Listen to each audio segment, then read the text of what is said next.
everyone.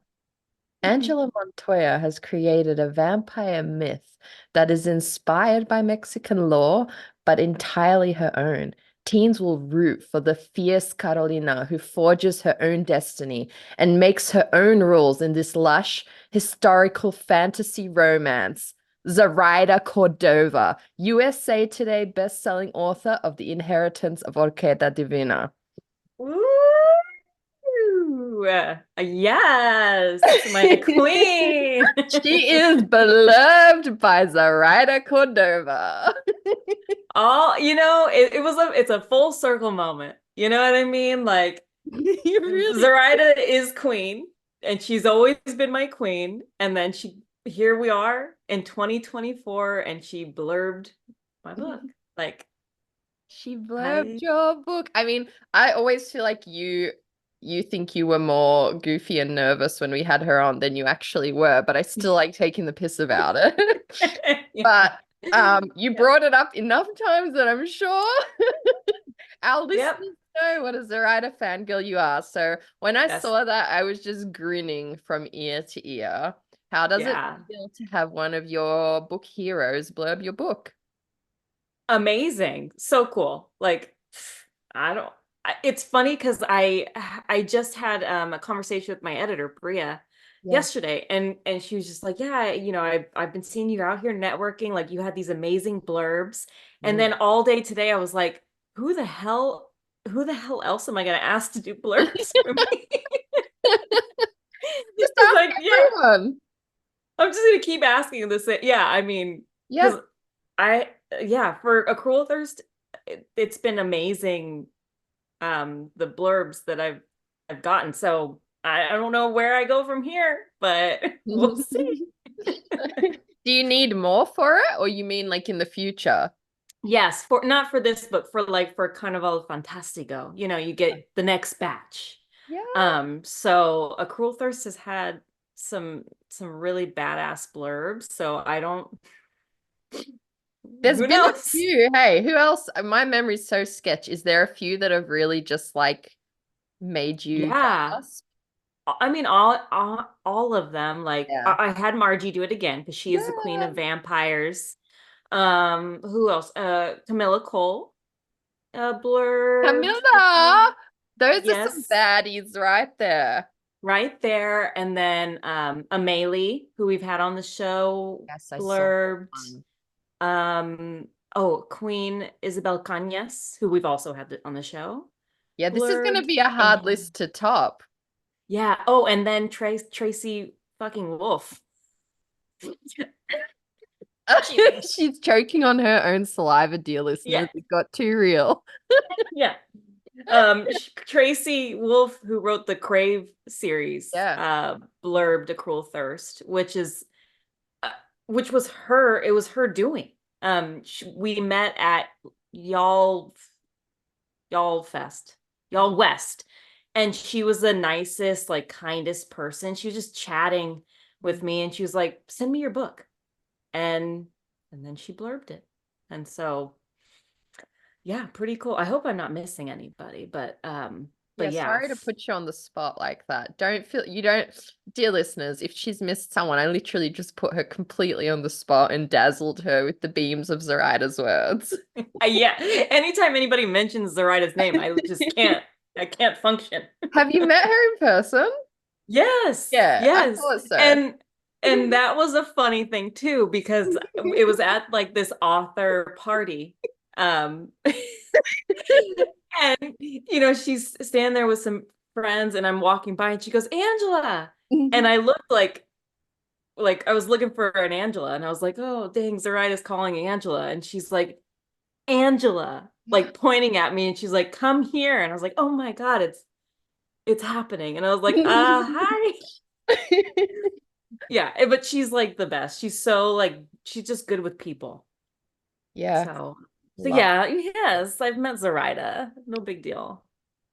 We've Amazing. It bumped made me so elbows. happy to see. And yeah, it's just our amazing community. It was so good talking with Steena just now and just being like, I really do think, we talk about it all the time, But sometimes somebody words it just a specific way. And the way she was talking about like how crucial like community is, not just Yeah. like for your mental health, but to kind of like make it in this industry, like to actually like Yes.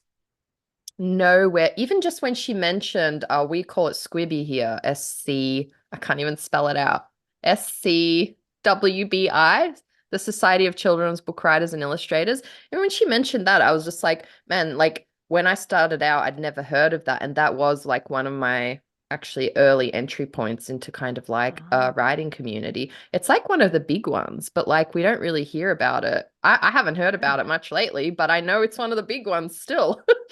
Are you part of Yeah, that? no. And like Huh. when she was mentioning, because I've seen like the acronyms before, and I've Mm, seen people put them on their, even in their bios. yeah. And I like, I understand what it is, but I didn't, I have no like affiliation. I've never I was explored this. wondering if you, Yeah. as she said it, a little light bulb went off in my head, and I was like, hang on. I wonder if you've actually heard about like it's pretty major. Like they have a lot of a big community themselves. Um, and yeah, being that YA has been like your primary, it could be like Yeah. another. I mean, you're such a networking pro anyway, but I just realized we'd never talked about it. And weirdly, at the start of my journey with Gregory and the Grumbuckle, it was like kind of one of my first entry points into a writing community that was like broader than just some random group that I met at an Aussie writing event. They had like Yeah. they have their own gatherings and stuff, and it's a whole thing. I love that. I really would love to do some sort of writers conference, not like where I'm Mm. the writer talking, but like go and like dig deep and learn more. Like I'd love to just go somewhere Yeah. and be taught how to write. They And like, definitely you do know, stuff like that too. Like I remember just sitting in the audience and it's kind of like they'll have guest speakers present like something about and I definitely felt like I always learned something, and then after they would do like snacks and drinks and you like kind of chat with people. It's really overwhelming, like if you're going in with no, like going in as like a little zygote that had no fucking clue and I didn't know anyone there.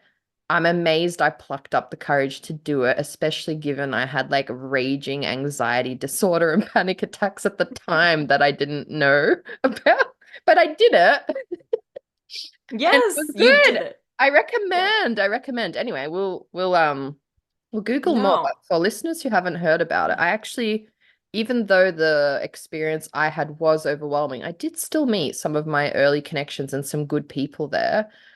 Um, yeah, it's just a bit of a mixed bag in my like from the experience I had, but lots of lovely people, lots of like kind of free events you can attend from memory, but you've got to pay That's cool. membership. That's the shit part. Yeah. The No, that makes membership. sense. Yeah. Yeah. It's yeah, damn it. Damn it. Yeah. No, I know my friend, and I'm not even sure if it's called this anymore, but like a women's fiction Oh yeah. associate. I don't know. It's like a big one, but I can't remember what the title is. But when she was first starting out, like that was what she joined Yes. because she writes in that like genre.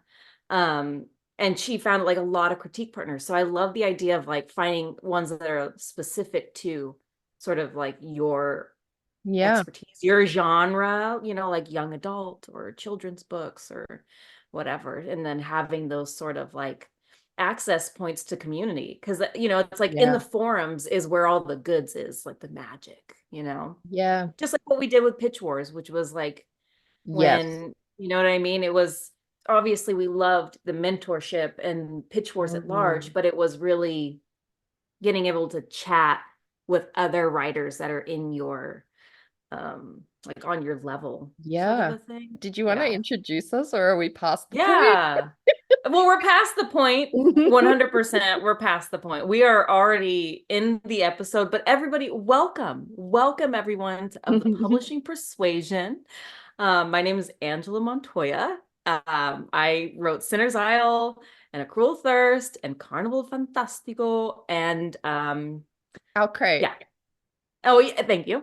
And I'm going to be in the Owl Crate anthology, Monsters in Masquerade, which comes out the same day as A Cruel Thirst. So Oh my Save God, your is money, it? y'all. Yes. Save your money, y'all. December 17th is going to be an expensive day for you because we're buying books, everyone. 20 copies each. Yes. Or just 40 copies of A Cruel Thirst. I'm fine with that too. And I am here with Melanie Schubert, author of Gregory and the Grimbuckle, which I have back there. Wait, Oh, is it there he and is. Look at him.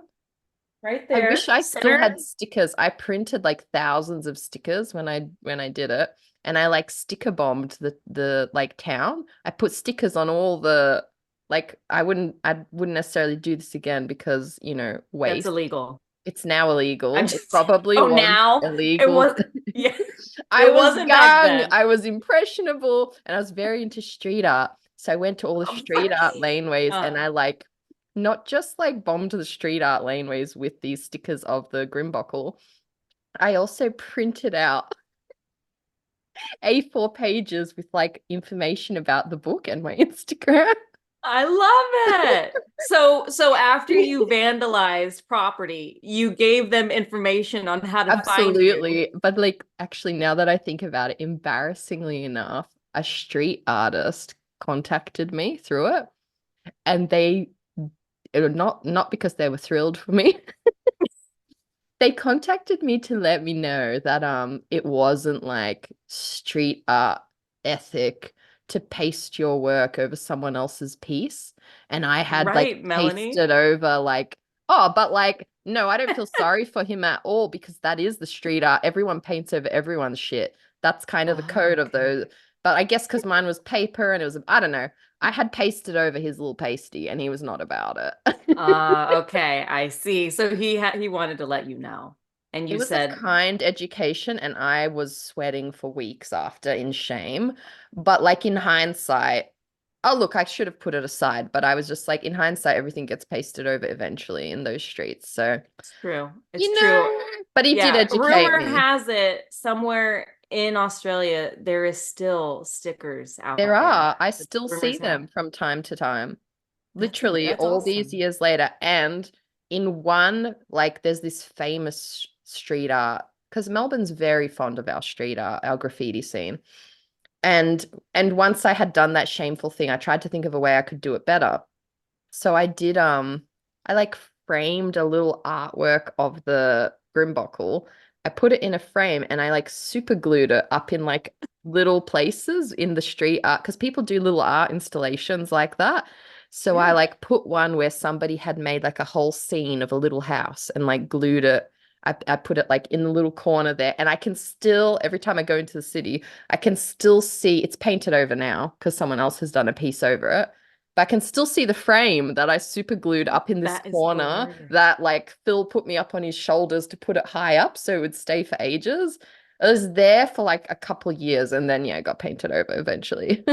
We go back and scratch off the No. paint. Oh, I could. That's You smart. could. Yeah, get in there. Mm. Also, Melanie is the author of Severed Cape from the Castle of Horror anthology, which Where? is back there behind a bush, a fake one.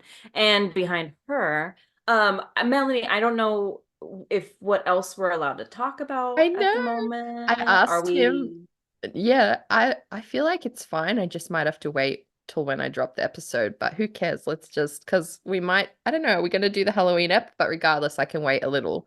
I asked him if I can share it, and he was like, "Oh, wait a little," because they're still sending okay? out um the Okay. other letters. But I think by the time I edit this, I'll be able to share that I got accepted for the next Castle of Horror anthology.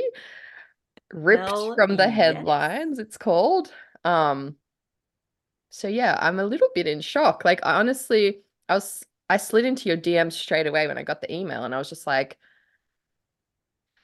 because I know I don't mean to sound like womp womp, but I have gotten so used to hearing no all the time. Like it's very like bizarre to be getting at a point where I'm getting yeses. And Mm. and it was like there's only 10 people selected. Like it feels like wild odds. Um and yeah. I mean, that said, like there's so many talented writers who would have entered and it just didn't. I think they've cut back how many they're putting in because I seem to remember when they were on the show that they were saying that they're going to try release more, like 2 anthologies a year. So that's probably why they chopped more this year. But yeah, it's pretty exciting, pretty surreal. Nice. It's And amazing. Can you tell us like a little bit about what your story is gonna be yeah, about? sure.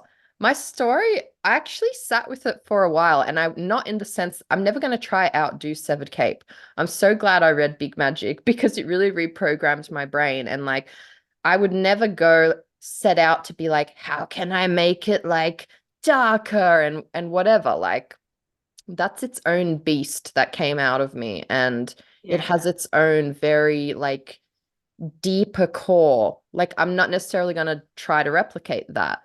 So I right. kind of instead this time was sitting with like, what is something? Well, first I started looking up like news headlines and stuff. And I was just kind of like, what is something that I just have to know more about as I was reading these things? And I was like, I had my husband Phil there with me, and I was kind of curious, like, would there be a crossover where we were both just like, this is so interesting. I want to know more about this. And in the end, I've gone with the story of Einstein's brain. Wow. Yes. I was not expecting No, that. That it's is very cool. left Okay. field, but Yeah. because there's this whole story about um well, actually the news printed that he had gifted his brain to science, but it's a lie. The truth is there was this guy who took his brain because he believed the secret to Einstein's genius was in his brain. Is this real? This is real, babe. Oh, That's okay. why I was just like the story itself is horrific. So I had a lot of inspiration into how to change it into a horror story. So this guy, he was like obsessed with that he's going to make his fame by like having Einstein's brain, unlocking the secrets to how he was so smart. And so he took the brain, he kept it like against Einstein's will. Einstein didn't want his brain donated to science. And to go even Wow. further, so the community, they must have known something because from what, again, I've only done a bit of research. Now that I've been accepted, I'm going to do heaps more. But from what I remember, it was not, people were pissed, like they weren't happy he had it. It didn't bring him the success he wanted, but it still brought him like kind of notoriety. So like I think he was having like these secret parties and he had chopped up the brain and he would gift little pieces to people as Shut, like a kind of like, shut yes, up. yes, bitch. He was like giving away pieces of the fucking brain to people like, oh, here's a piece of Einstein's brain, and keeping it in like a cooler in his basement for years. And there are still pieces of Einstein's brain that have never been located that are probably out in some rich person's house as like a little memento of like, oh, I've got Einstein's brain. Ah, ah. Right? It's shocking, right? The I story. mean, okay, hold on. Let Yeah. me just. Okay, first you came at me last week with the hyena having a penis thing, and now you're telling me Einstein, Yeah. Einstein's brain. Hold on. Let me just have a second here. Have a Einstein second. It's wild, right? Einstein's brain has has been chopped up Yes. and gifted to wealthy patrons around Yeah. the world. Yeah. And it's like it's this is real. This is real. And the crazy part is, I was in, No, no, I'm sorry. That oh, was the crazy that is part. Is the there more? crazy part. The But you go ahead. cool, There's more crazy for parts. my story, the crazy part is it brought him nothing but ruin. Like he thought it was going to be like his big break, but Yeah. instead it was just like his absolute ruin. So I'm pulling all of that into my story and but make it horror. Miss Ma'am, like you have stepped your pussy up. Like Yeah. that is wild. That is sick and perfect. Yes. Thank you. Yes. Because that's the thing. I was like, because I'm really busy at the moment. I was like, if I'm gonna sub to this, it's got to be something I really fucking want to write and I'm really interested in and that I think has a real chance in getting in. So I kind of for ages I was like, nah, I won't. I've got to finish this revision. And then I was just kind of, you find yourself like starting to look because you want to do it. And so in Yes. the end, we were just in the car one day and I was just Googling like headlines from the past because I wanted to do something. Well, initially I did see there was something about like people sneezing at a Trump rally and some strange skin virus, and I was tempted. Something weird happened at some rally. I was tempted by that, but nah, I felt like the pool of the past is quite cool for something like this. So we'll see. I've got to write it now. You have to, because you are officially in, and because we all Yeah. need this book like story. That is amazing. That is so cool. Because I'm it's very proud of horrific in you. you feel chilling just hearing the Yeah. original story. So like Yes. adding the horror elements. I'll tell you the horror elements in DMs later. I won't reveal too much so that the listeners can stay tuned and buy the anthology. Yes. Yes. But I'll tell you the horror elements that I'm going to add in DMs. I think you'll like Oh it. my gosh. Oh, I'm sure I will. But it's so sensational. Like for any human being to have their brain Yeah. chopped up, but not just any, like it's Einstein, someone Yeah. everybody in the world knows of, or he's shaped so much of our world. Exactly. And so like this is a real straight out of the headline story, and that is just wild. Yeah. And So much good. like spotted hyena penises, I feel like it's something everyone should know. Yes, I will never be the same. I will never be the What same. did your research turn up? I know you were Googling. I honestly, I kind of gave up a little bit after I learned that, and I don't know if this is fact or not, but I did read it off of Google that hyenas, the females birth their babies out of their little out of their pee Yeah. holes. Yeah, they're fake Um, pee-pee, but they would have to because that's the yeah, urethra, not the urethra. That's the vaginal opening is in there. yeah. So it just makes me think of like just womanhood, all of the things we have to God. just deal with. It's like, just add this to the list. Like, And the hyenas aren't, they're not, I mean, they're not the best looking things. nah. And then they have to birth a baby through this little hole on top of that. I mean, Mm. it's just like, and I didn't realize, I was telling this to Armando. I was telling him what I learned from you. And he was just like, "Oh yeah, did you know like they're big animals?" Yeah. In my mind, I was thinking they're like these little, not Nah, they're little, but big. like medium dog size. And he's like, "No, they're like big animals." And I said, "That makes it worse. I'm sorry." Somehow it does make it worse. I don't Yeah, know why. I don't know why. I just thought, I like my only run-in with hyenas is from The Lion King, so I I'm was not an gonna expert. say that's the same as me. Like they do look very small compared to the lions, but a lion in Yeah. real life is enormous.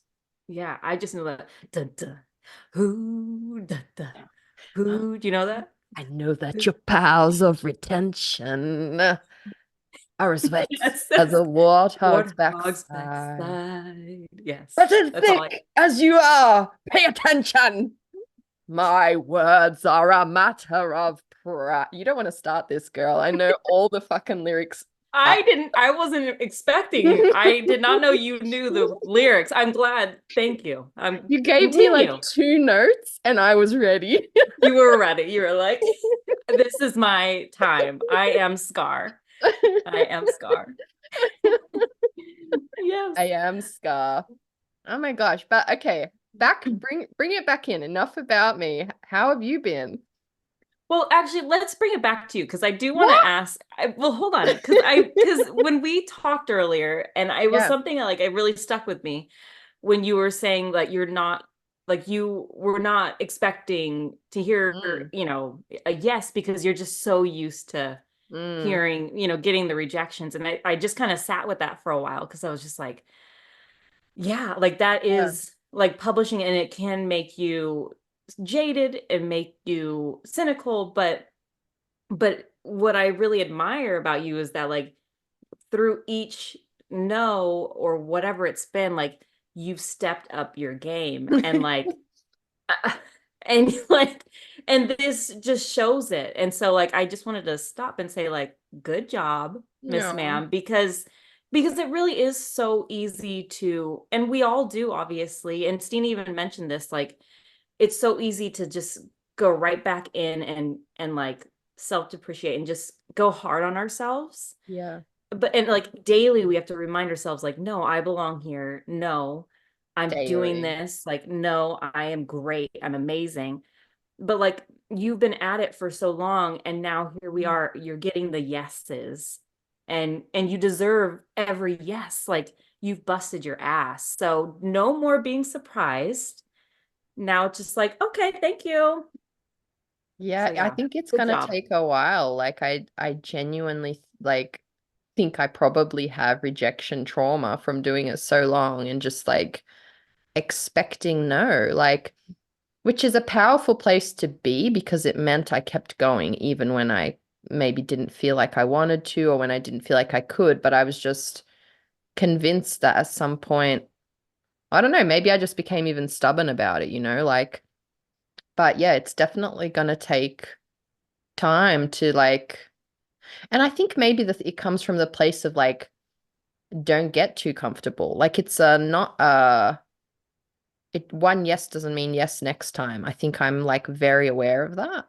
And Yeah. so because of that, I sent this out into the wild, not expecting anything. But yeah, you're right. Like the actual seeing it on paper and like I'm not gonna lie, my imposter syndrome working on this revision has been wild. Like it Mm. has been wild. And I have had to do a lot of like, it was really good talking to Steena because she kind of reflected something back at me that I do a lot, which it's just cool to see someone else whose brain works like that, where it's just like, yeah, like it is just a lot of picking yourself back up and giving yourself constant pep talks when you're Yes. like at this like critical low. Like I think Yes. again, like social media is such a little bastard like this because we just see like the finished product, right? We don't see all the tears and all the breakdowns and all the like rampant imposter syndrome as we do this. And yeah, it's a lot. But yeah, I appreciate that because it's friends like you who like I think because you've seen my journey, you're not just seeing the shiny version. It's almost Yeah. like I can trust what you say. And I'm like, okay, like these people have seen the whole thing and they're like, yeah, but it's definitely an adjustment. And even just to feel like, yeah, it's just wild because a lot of Yeah. people continue to get no for a long time. Although I'd like to believe that if you keep leveling up and that you do the work, I really think you can get somewhere. But Yeah. yeah, as we know, it's not like we all get these things at once. And that's one of the really complicated things to manage around publishing in general. Yes. That's honestly, it's so true. It's something I think about quite often now that I'm in this part of my journey. Yeah. Um, like I remember when, like for Sinner's Isle, I was so hopeful of being like making a list or whatever. Yeah. And it just popping off. And it's done well. I'm not, it's she's finding her place. Yeah. But but like looking back, I see where it's like I don't want to just have this one explosion. I want to keep building and growing, and so if something does do really well and Yeah. people find it and it makes a list or whatever it is, like I feel like not that I earned it because everybody that's on there has earned it, but I feel like I just want time to just keep doing better and growing. Yeah. And so if something does happen, like I'm ready, if that makes sense. Like I Yes. don't think I would have been really ready for Sinner's Isle if she just exploded because mentally have am not wasn't I don't know, not that I wasn't mature, but like Yeah. I hadn't built up myself. Because you really do, Mm. you do, when you put your work out into the world, you're gonna hear obviously great feedback, but you're also gonna not, you're gonna hear things you don't want to hear about your work. Yes. And either people are tagging you or you happen upon it, whatever it is, you're gonna see stuff that hurts.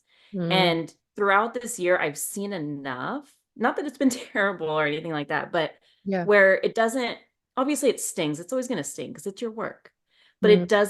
it doesn't like sink deep into my soul where I'm like, I am worthless.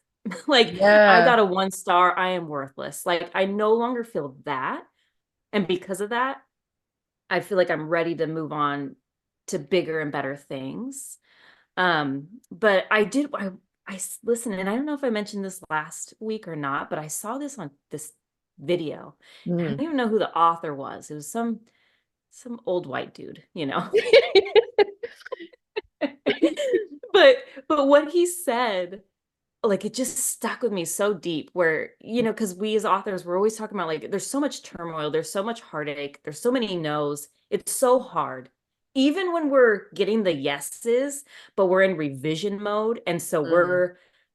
we're sunk deep into like, oh Yeah. my gosh, this is terrible. I can't get out of it. But yet we keep doing it. And that's what like he was saying, like, yeah, I deal with all of this because I can't not do this. I can't not write and like continue to think of stories and like build new worlds. So like all of that heartache and the messiness and the torment, like we just deal with it because at the end of the day, we just love words and we just love these books and Yeah. all of it. So there's so many bad things. There's so many beautiful things. And at the end of the day, we're Yeah. just writers. But that's why we need the community, which is like Yeah. taking it all back, is like we need people that understand and that can cry with us and pep us up and all of it, because we all understand it's it's hard. It's hard. I love that you brought that quote up because I've seen a version. I don't know if it was Judy Blume or something, some old classic author, and she said something similar, and it has stuck in my mind for like, and I won't remember the right wording right now, but it was exactly like that. She was like, people ask like why be a writer or whatever. She's like, for those of us who do it, we do it because we must. She was like, believe me, if I could have done something else that was much more easier and secure. She's like, I would have done it, but this is what I could do, and I did it. And it really, really burned into my brain. And I was just like, yeah, like I think, and that whole mindset that you have now, I also think it's the difference between like a career writer and a writer who just wants the trophy. Because I think that Mm, this kind of industry attracts people who want the trophy of being like an author and having a book on their shelf and oh, I did it. But the mindset that you have now of like, well, yeah, like I'm ready to write more work, or like you worded it so much better, but that's a career writer mindset because you already know that there's going to be no's along your path, yeah. and you're Yeah. just kind of anticipating that and getting ready to pivot around it and just create other things or whatever. Yes, absolutely. And if honestly, I just hope that like for our listeners, because I know we're all at different stages in our careers, Yeah. but we all deal with the same exact things. And Yes. and so yeah, I think it's just like knowing what your priorities are. And Mm. if it is just to be, just to have that book and you could be like, I did it, beautiful. Then, like keep going, you're going to get there. But if it's like Yeah. you want the career, you got to have a mindset shift or it's going to like drag you down and suck you into the depths. So, Suck yeah. you into the well said. She's a writer. It's so facts though. And like I used to get like kind of huffy when people would say stuff like that, or when people would be like, know your why, and like know what you want out of this. Because if you don't, like it's really, really hard slash impossible to hang on in those Yes. moments. Yeah. Well, speaking of someone who knows her why, Yeah. You she were. knows what she is doing and she is about her business and she is magic. we have an amazing guest on, and Melanie is getting ready to read her I bio. absolutely am, because I know it's high time I pulled my cloaca into action. Um, Yes. you've read so many. So we bloody love Steena, and she was such a pleasure to have on the show. I can't speak. She was a pleasure to have on the show. And here is her bio. Steena Hernandez holds a BFA in theater, music, and dance from Texas Tech University and has performed with the recent Broadway tour, the Trans-Siberian Orchestra, as a vocalist, and the United Service Organization USO tour, and more. She now resides in San Antonio, Texas, with her family. She's a storyteller at heart, and when she's not writing or cooking, you can find her curled up in a cozy spot reading with her 2 children. I thought I was Love out of time, but it. I've got time. I know. I know. Yes. Way to go. We love Steena, honestly. Steena is, I could she's a listen kid. just this whole morning. I feel like I just got on to talk to you both. Like our conversations today just like lit up all the corners of my brain somehow. Yeah, I hear that. I hear it. I can't even Yeah. remember what I wanted to tell you. There was like so much I wanted to tell you, but I can't even Oh, complain shoot. because we had the best episode. Oh, I Yeah. just also wanted to cheer our friend Arlene, who just got collected. I don't know if collected's the right word. She just announced that she's represented by the Sandra Proudman, and I Yeah. could No, not be more actually, proud. yeah, actually collected feels right because it feels like Yeah. Sandra is collecting these amazing souls to represent. So yeah, I that's good. love that. That tracks. I think that's what my brain was thinking, you know? So I Yeah. just wanted to shout her out and be like, yes, we are Yeah. agent siblings. Trust. That's fun. That's It so worked out. fun. I I love adore that. her. And I adore her first book, Into the Mighty Sea. It's a First power of many. first of many. That's such a powerful book, I swear. Like, she is a rising star, one to watch. So I'm so proud to be like her agent sibling.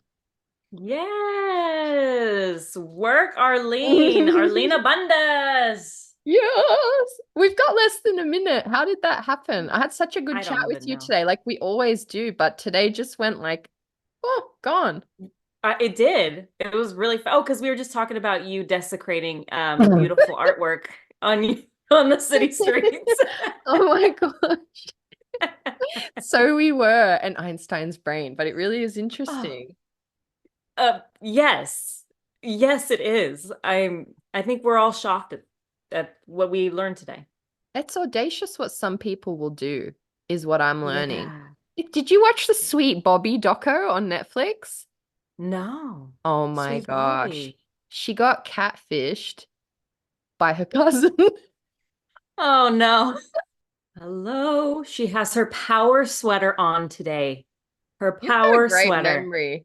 You you've got such great memory and attention to detail. Oh, thanks. No one has ever told me that I have a good memory, so thank What? you. Thank you. Well, fuck them. But it's true. It's little things, most random things I totally pay attention to, but I know that's your power sweater because you took your glorious pictures in the power sweater. So It is a very loud sweater, but I'm still going to give you full points for remembering. it's hard to forget. That sweater is hard to forget. It's hard to forget. I'm gonna take it as a compliment. Oh, down goes my. I was like, am I higher than usual? I was. Okay, Oh, I'm gonna let her in. She's. all right. They look pretty. Oh, look at the gnome. Oh, yes. Happy little gnome. I don't know if it's happy. It looks Yeah, like it's that's true. hello. Steena. Hey, Hi. look, oh, are you? Oh, you've got like some makeup, some beautiful makeup. Hi, Melanie. Yes, Can you all Melanie, hear me? yes, we hear you great. I put on Okay, my power makeup. I Melanie put on did. her power sweater. I We see are the here. sweater. I see Into the Mighty Sea in the background. Yeah, I it's love shining bright. And my fake it. copy of A Cruel Thirst. I actually had someone ask me, is that a copy? Is that an arc? They were losing it. I was like, yes. Just Oh go my with it. gosh, Yeah. a fake copy. You just like printed out the cover and put it on there. I Put it in the wish. book. I wish. I would have done that. Totally would have done that. No, it's like a printout Monty sent me. Yeah, it's like a little postcard my publishers gave me for some So cool. nice reason, some great reason. Yeah. I Um, cannot wait. I can't wait. I'm so excited. So my Thank you. background is a little blurry, but if you can see, I have a little bit of the Castle of Horror anthology, I a little saw. tile, but I can't get it to Yeah. unblur. It's not on blur. Oh, funny. Or I don't know. It's like a weird setting, but How funny. Well, Well, either way, it looks amazing. And we can see, yeah, we see the blurred versions of our stories back there. Yeah. So thank you. they are there. Thank y'all so much for having me. I am so excited and nervous and all the feels about this. Yeah, no, honestly, we have been Crazy. pumped. We adore you. You're so kind and sweet and just supportive. So this is the least we can do for you. I want to ask about your earrings because they look like, are they mini books? They are mini Lupita's brown ballet slipper books. And I actually have the necklace. So my really sweet, beautiful, talented author friend, Kim Hua, sent it to me. And it's just so sweet. I never want to take it off. You make earrings, right, Melanie? I do. I don't think I could go. Actually, I will admit I tried to do like a book for Jess Parra's book, and there was a pile of very angry clay at the end because books are like so detailed. So I do book inspired ones occasionally. I wonder how I don't know. I feel like I've seen something like it like on Etsy. Yeah. Yeah. But I don't, it's It's just so sweet. Right? And it's a gorgeous. little spine and the little back of the book, just like the real book. It looks like I That know. is so stinking cute. We just love author friends. I mean, my gosh, there's just no one better and more supportive. I mean, that's so awesome. I That's so know she's sweet. the sweetest. So yeah, I told her I'm gonna be on a podcast and I'm gonna wear her. She's like, oh, Steena, that's so exciting. So I am. Yes. Love That's it. so Okay, real fast special. though, I do want to go to your bio. We read obviously we read bios ahead of time, but I got snagged on your bio because I didn't realize Miss Ma'am was such a like musical theater badass. Like, can you tell me because I love me some Rent. Let's see what else you got on here. Hold on, I'm lost. Just tell me what you've been doing. Tell me where you were. What were you doing? In like my previous life, I feel like before kids was like something totally different. I don't know. That's just how I feel. Back many years ago, before I was a mom, I was auditioning. I lived in New York City. I moved from Texas Tech. So I have a BFA in music, theater, and dance from Texas Tech. And I moved after that. I graduated and I moved to New York and I got an acting agent Wow. and I started auditioning. I mean, talk about rejection. Like that's just once I got in there, I started, really feeling, the real industry and how it worked and that, yeah. And I would go to these auditions and they would call for like Latina. I mean, it is so cutthroat. They'd be like Latina who sings from this range to this range, and literally like 5'4", 5'2" to 5'4", like that specific. We're all in the hallway. You walk into this building and you're like sitting, like you're all in a line, and then they're like, next. They don't say anything when you walk out. And like I just started going for it. And my agent just kept seeing me. I kept getting more rejections and more rejections. She's like, you just keep going, just keep going. Sort of like how this industry is. Yeah. And so many parallels there. But yeah, and so eventually I started getting little things like little extra work on little sets. And I did Spider-Man 3. And that was That's awesome. fun. I was the background. Yeah, but like Sam Raimi like came and got me and my friend and like put us in the front, like on this one scene where the Sandman comes in. Just like little stuff like started kind of happening. I'm like, okay. And then I started going for more like theater stuff because my agent's like, you're gonna sing, are you gonna do this? And I'm like, I want to try. And so I put my music pieces together and my monologues, and I just went for it. And then I got the tour, the Broadway tour of Rent. Wild. That's so cool. It was really, really fun. That was a really fun tour. I was not Mimi. I was Mimi's understudy. And I Hey, played Alexi. Hey, it was awesome experience. I played Alexi Darling and some other side parts and everything. But then I did Rent later. Like I did Rent about 8 years after that at the Westchester Broadway Theater. And they did cast me as Mimi. yes. That's like one of my favorite roles. So I did finally play Mimi, but it was a little bit after. But then yeah, so that's a whole like talking about that is so it's very like because it's so long ago Yeah. and so much has happened since.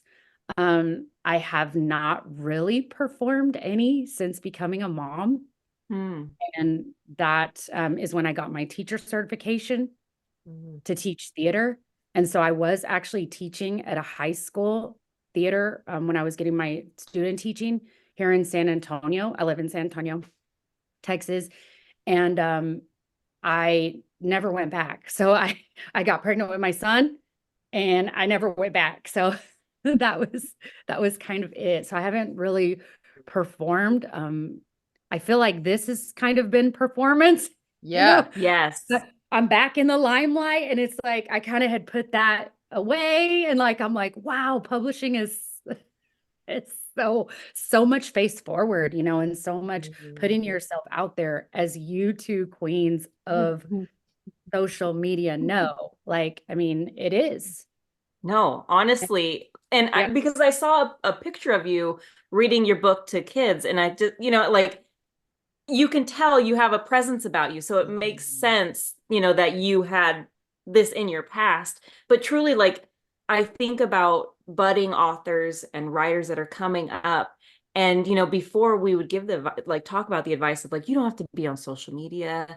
That's fine. But truly, that's not really the case anymore. And especially, I think for like children's authors, like picture book and all that, like you really, if you want to get your book out there, you got to be out there reading to children and doing the school visits. And so, yeah, I think it's like, luckily for you, it was already kind of in your bones, in your marrow. But like, I'd imagine for so many, it's so intimidating and really scary. But No, yeah, it can still be for me. Like I have a shy side, like at first, like I would always rather like I prefer just to be like by myself in pajamas, like, but once I'm out and I come out, and I get ready and all go out and about, I'm fine.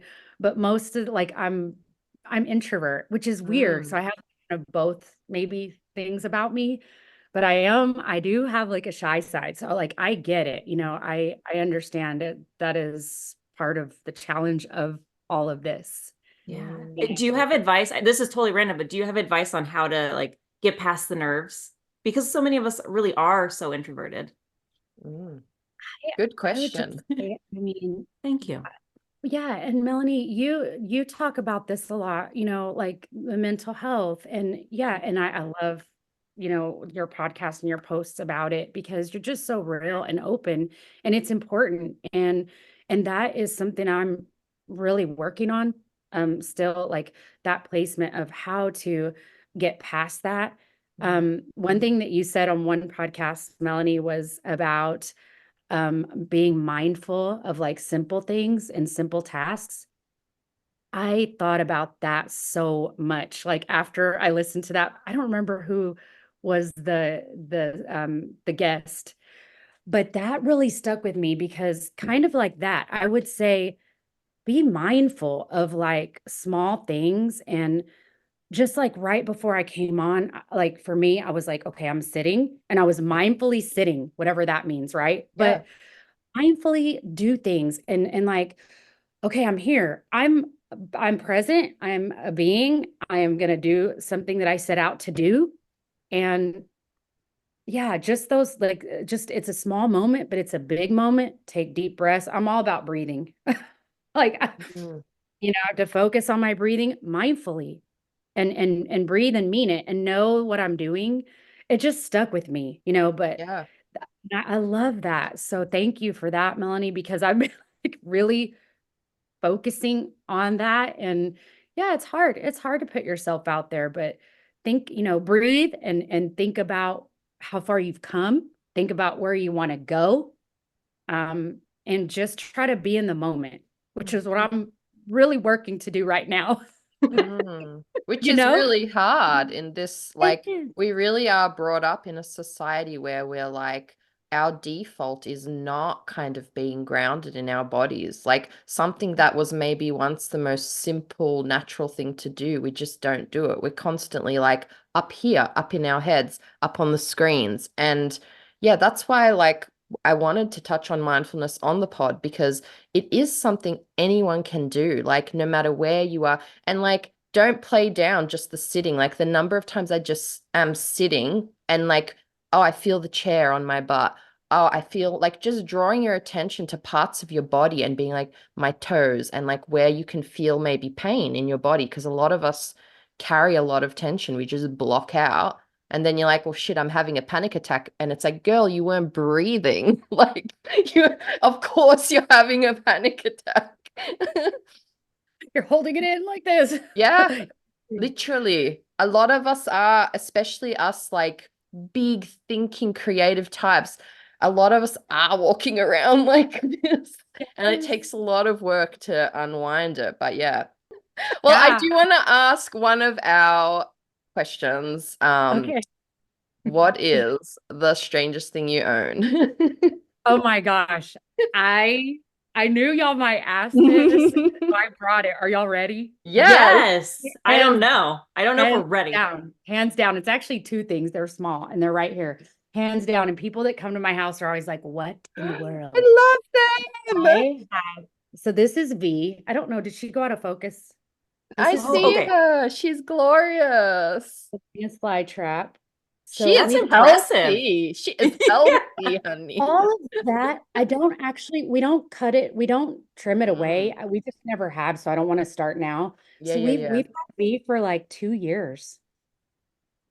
That's I am impressive. impressed. I Yeah. have tried. I really want a Venus lot of- flytrap, but I killed them. So Well done. I'll give some tips. I have a really good tips. So you see how she's like in a little glass of water and not tap water, especially not San Antonio. It has to be bottled water only, I see.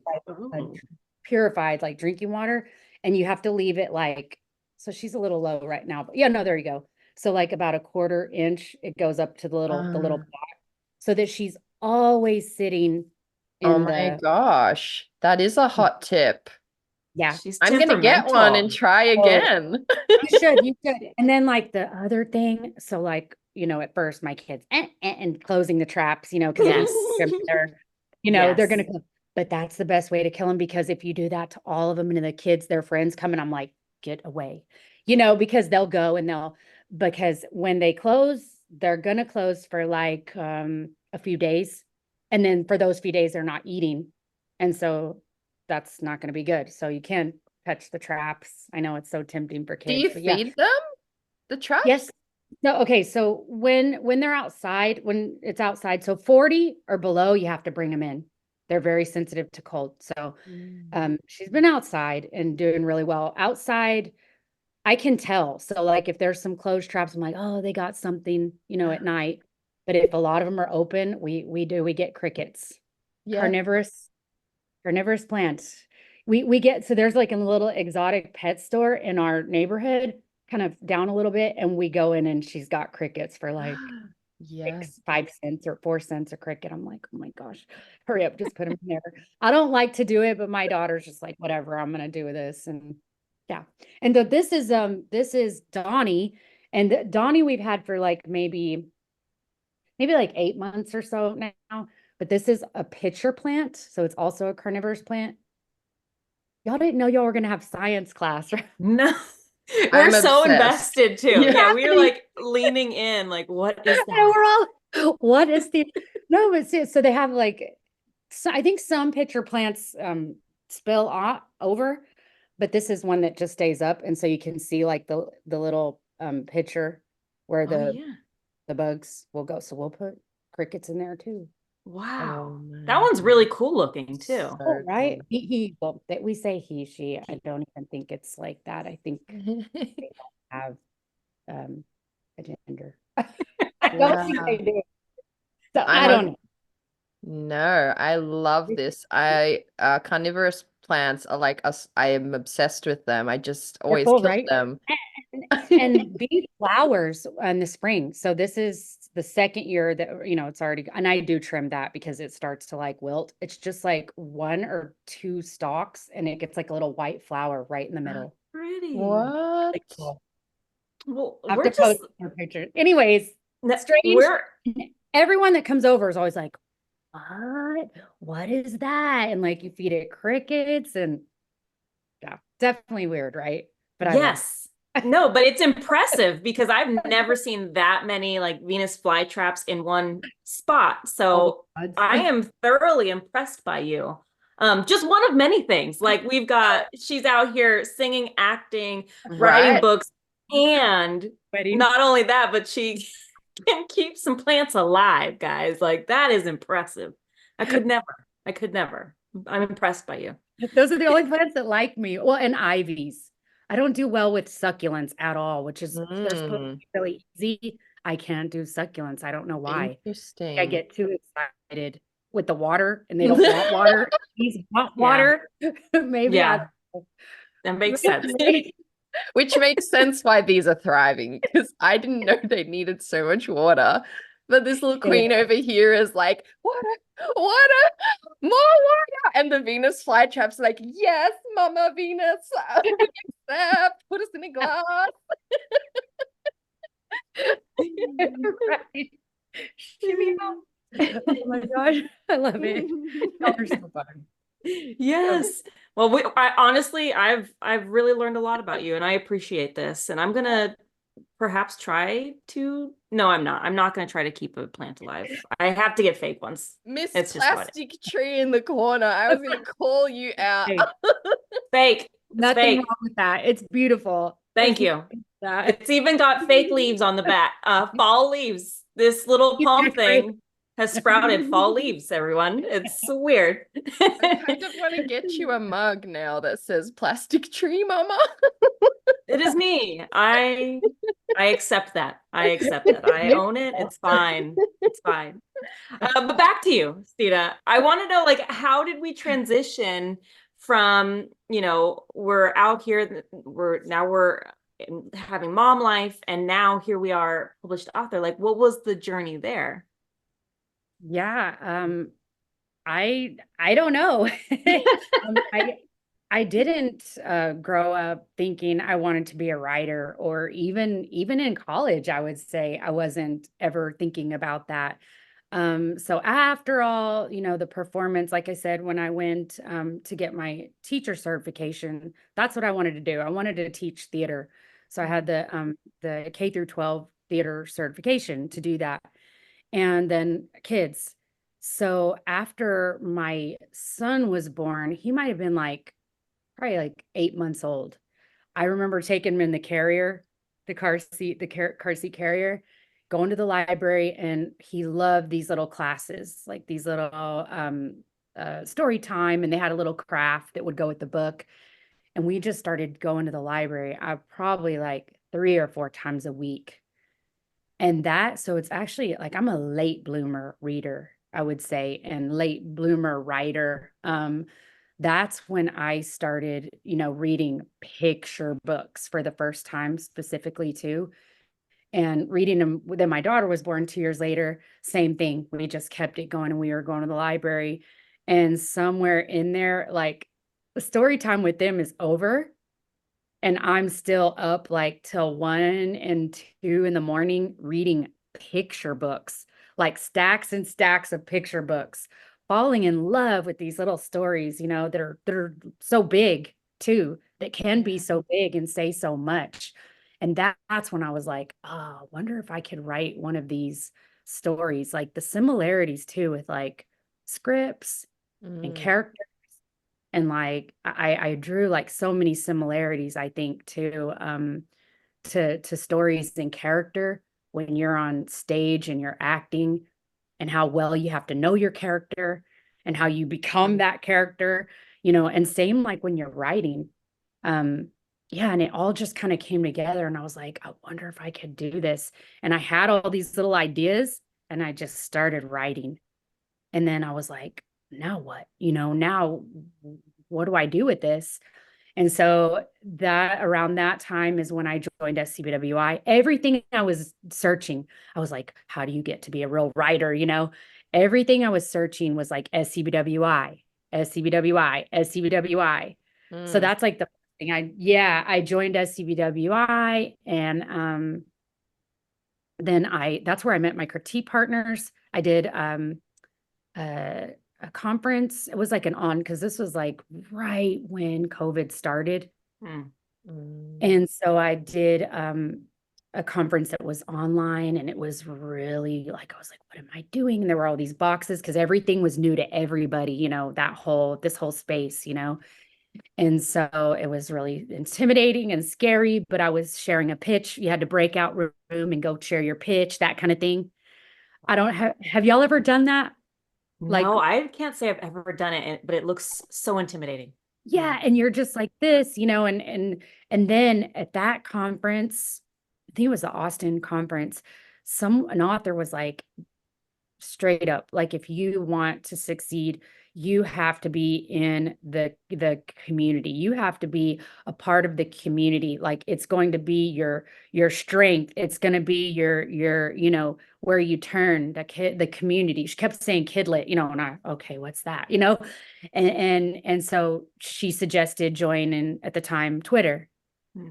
And so that's where I joined. I joined Twitter and like, you know, all my critique partners were there and we were starting to connect like that. And it was great. That's back when it was really, you know, really the thing. And like they would do pitch parties. I don't know if I think people still are pitching for certain things, but a bunch of them went away. Right. Yeah. You know, we would Kim Wall was there on one of the pitch many years ago, and we were, you know, supporting one another, and that's how we became friends. And so yeah, that's all of that, you know, that's how I went from that one, you know, the performance to writing, and all of that became part of my story, you know, that I wanted to tell. And yeah, the dance and the performance. So that, and then that actual same webinar conference, one of the other speakers was saying like, write, you know, if you're nervous, you don't know what to write, start with what you know. You know, maybe you grew up playing soccer, or, you know, maybe there's something you're very passionate about. And so that kind of like was when I was thinking, oh, maybe something about performance, and how, you know, how that's how I know a lot about, you know, I know a lot about that world. And so that was something I was thinking, that seed had already been planted, I think, at that conference. That's beautiful. And so from there, like when did Lupita's Brown Ballet Slippers like come to be? Was that after this conference? I mean, yes, so much after that, there was a lot of bad manuscripts after that. There's still lots of bad ones. But so there was a contest. Karen Greenwald, author Karen Greenwald, has a contest called Sunright Fun. And so I had seen it announced. I'm like, you know what, let me see what this is about. And it said informational fiction is what, you know, she wants you to write. That those are the specs and how many 150 words or whatever it was. And I was like, what's informational fiction? You know, I don't even think I knew what it was. So I started, you know, looking it up and researching that. And that is when I put them together. I said, I want to write about something I love, dance, performance, but I also, for the informational fiction, I want to write specifically about the slipper and how the one traditional shade has been an obstacle for dancers of color for so long. And yeah, and the first time I ever saw anyone pancaking, I was like probably like 13 years old, and I didn't even know what they were doing. I was at a convention and I saw a group of girls and they were busy, and I mean, I figured it out pretty quick, but at first I was like, what? Like they had so pancaking Mm. for maybe, and I'm surprised that like a lot of, adults have never heard of pancaking, and why would you, right? So Right. I only learned from TikTok. if you or if you see Misty Copeland, dancer Yeah, yeah. talking about, very openly pancaking her slippers. So pancaking is when you take a matching foundation and you apply it to the slipper. So everything in dance is all about long lines, right? So if you've got that pink color cutting that line, especially from far, like from the stage, that's like, it's not helpful to get that beautiful elongated look. So once you have that longer, leaner line with the makeup, um, that's just more desirable. And that's the look for the dance. So pancaking has been something that dancers of darker skin tones have been doing for a very long time. And only in about 2018 did dance companies, I know. And so that I didn't know. So this is where the research really like even hit me, because I'm reading, I'm like, that can't be right, Right. 2018 did companies start making point shoes in different shades for darker mixed race dancers.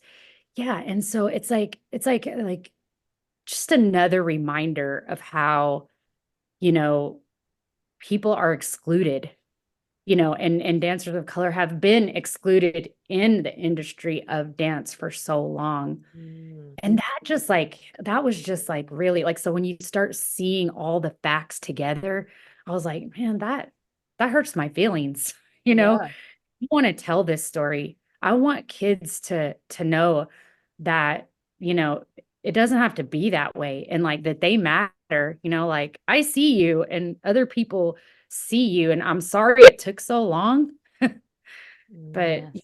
maybe, like I say in the book, maybe we've made a leap in the right direction. I hope, I love that. but there's still a lot of work to be done, I think. Mm. That's powerful. And Yeah. it's honestly so beautiful. I mean, thinking about the little girls of this generation that can find their slippers and feel seen and feel like they belong, and they don't have to change who they are because Yeah. they have access to things that represent them. Mm. And so like a book like this, because there's so many little ballet dancers all around the world, that deserve to see themselves. And so I love that you wrote a story like this. Can you tell our listeners like a little like a bit about the book in particular? Yeah, so Lupita's Brown Ballet Slippers is about a little girl, Lupita, who is getting ready for her dance recital. And she notices that her pink ballet slippers don't quite dance with her.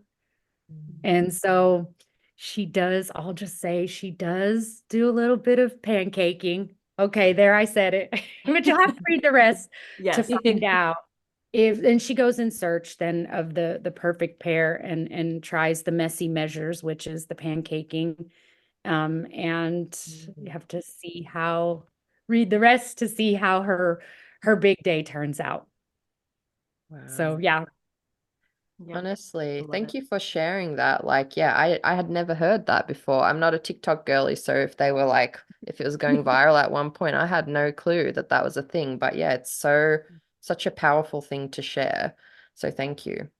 Yeah. Yeah, thank you, Melanie. No, I'm randomly on like the most weird sides of TikTok at all times. So like for a while I was on ballet TikTok and I was so intrigued. Like it's so you have to be so strong and so like powerful, and just watching them fit into those shoes and like all the tweaks that Mm. have to be made. I'm thoroughly impressed by every person in the ballet. It is It's no amazing. joke. Yeah. It's It's amazing. astonishing. Yeah. It's super, super challenging. Yeah, I haven't, so we call it getting up, when you get up on your toes like that. And Yeah. I tried it like a couple weeks ago even. And oh my gosh, because I had foot surgery since, but yeah, that's Oh, another Yeah. Because I tap danced for many years, and I think that's where I really, even more than this, because I mean, tap dancing, that's where I really did it. And I was tap dancing in hills. But yeah, getting up like that and they make it look so easy, it's so Mm. challenging. You're so Yeah, cool. I know. It's What the heck? Well, speaking of hard things, like what has been the hardest part of your journey so far? Mm. hardest part of the journey. You know what? Back to social media. Mm. I like for real. I think it's like having a job. Like Yes. it's having a job, and yeah, it is challenging, putting yourself out there like we talk about, so much. I know y'all talk about it on the podcast so much, and it's a lot, and it's Mm. that definitely has been not, I know, like rejection like that for sure. Okay. And we're if we're in this, we're all gonna probably agree on that, like that's there. But I would say even stronger in my heart, Mm. um, is social media and like connecting, and that like switch from Twitter to, oh my God, everybody's leaving. And now this. And then someone even said I should be on TikTok the other day. I'm like, no, I don't want to do Mm. another, Don't and do then, it. Don't oh my do it. gosh. And then Blue Sky, and then the other one, and then Threads, and then you can do this. And I'm Mm. just like, oh my gosh. And I homeschool, two Mm. kids. My two, Damn. I am just, it's a lot. I think that has been like probably the hardest part of my Yeah. writing journey, because it's part of it. We want to put our book out there, market ourselves, market our books, and connect with the writing community. And I mean, that's the best part, supporting in the community. But yeah, social media is it's hard. Sometimes your eyes get tired and start seeing blurry. Yeah, Yes. I'm tired. 100%. How do you But think, like, what's something you do to navigate that? Is there a way that you do? so it's I'm probably really bad at turning it off. I need to just, I it is an addiction. I mean, it really is. It becomes this like, I don't know if I'm going to be the best, but I think I do have glasses. I have the blue light blocking glasses that have definitely helped me like with my eyes, because I Mm. start getting headache after a while. And I definitely need to do some more focusing and breathing Mm. about that, and like just turn it off. It's going to be okay. Everybody's going to be there, but especially like when the last month or two, the books, just came out. That's when I was like, oh my gosh, I have to do this and that. Mm. So I would say maybe try, which was what I need to do, try not to put so much pressure, and like say that like it'll be there tomorrow. It'll Hmm. be there, your community, they're going to be there, hopefully, you know, the Mm. next day, and turn it off when you can. Um, so yeah, I need to listen to my own words, Yeah. right? I need to Yeah. rewind and Yeah, listen to this later. Yeah, for real. it's hard For- though. It is. It's so hard because it really social media knows how to keep us here. You know what I mean? Like Mm. it knows how to suck us in and to continue to keep us where we Yeah. feel like we're going to miss out. Yeah. I want to ask because I see we're Yeah. down to 2 minutes and some odd Wow. seconds. Okay. But looking back at all you've accomplished, what would you like? What advice or what would you tell a younger version of yourself before you started this journey? That day I said, I wonder if I can write one of these stories. I wonder if I could do that. And that was it. I would have said that day, I would have been like, okay, Steena, buckle up. It is going to be a bumpy ride. Like, just straight up, just be honest, no sugarcoating, just it's going to be bumpy, but you got this. Like, just keep going, just keep on that path. Find good critique partners, keep them close, support the writing community, and get in there, get involved, and just keep positive thinking and positive thought, positive messages and thoughts on replay, Mm. which is what I Mhm. try to do all the time. And yeah, I would just say, just keep going. Just Yeah. keep persisting, and there's going to be rejections, which I had felt from another industry all the way. I mean, it's hardcore. I had a little stamp, rejection, reject, and so yeah, like, seriously. So just work through that and keep going forward. That's what I would say. It's like a constant pep talk in my head. If y'all were in my Right. Yes. constant, and then you get back down. Nope, don't do that. Get the shovel. Let's go, girl. And just Yes. Mm. keep coming out, and that's what I would have said to myself. And that's what I would say to anybody who was, just starting out in the writing in this industry. Just Yes. have I guess we call it thick skin, positive mindset. Just keep trying. There's gonna be Amen. bad days. Amen. That's But it. it's fine. Yeah. Yeah. It's gonna cut us off at any Okay. second, I but I wanted to know. say thank you. Thank you for joining us and for being amazing. And yeah, Thank we you need so you. much for having me. Oh my gosh, it Nick, was our pleasure. Like I can't believe 40 minutes has just I evaporated. know. Like I felt like we just got you on. So Me thank too. you for I had coming a and blast.